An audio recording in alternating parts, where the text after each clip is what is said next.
This video is about how to upload multiple localities or areas in ERP system in one time. First, you need to create Excel sheet of list of localities that you want to enter along with city name, pin code and status as shown in this screen. Go to settings and select city option. So now you have to make sure that cities of all the localities what you want to enter are already available in system. For example, we can see Navi Mumbai here. Likewise, check that all the cities are already stored in system. Again, go to settings and select data migration option. Go to masters and select locality option from drop down. Click on choose file option. Select the locality Excel sheet that we have prepared earlier. So once Excel sheet is attached, click on go. So we have successfully saved all the localities in our system.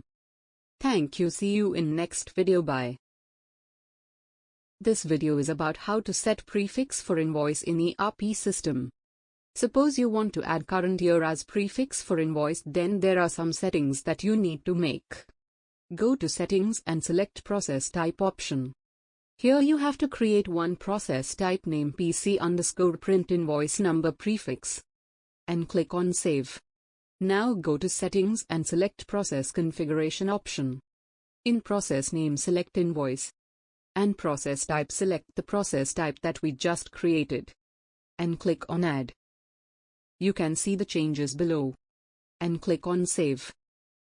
So now if company is not having any branches, then go to account configuration and select company option. Select tax details. Click on edit. Enter the invoice prefix you want. For example, I'm entering ESPS and year that is 2021. And click on save. And for company with multiple branches, go to settings and select branch option. Select any branch. Click on edit. Add invoice title. And click on save. Thank you. See you in next video. Bye.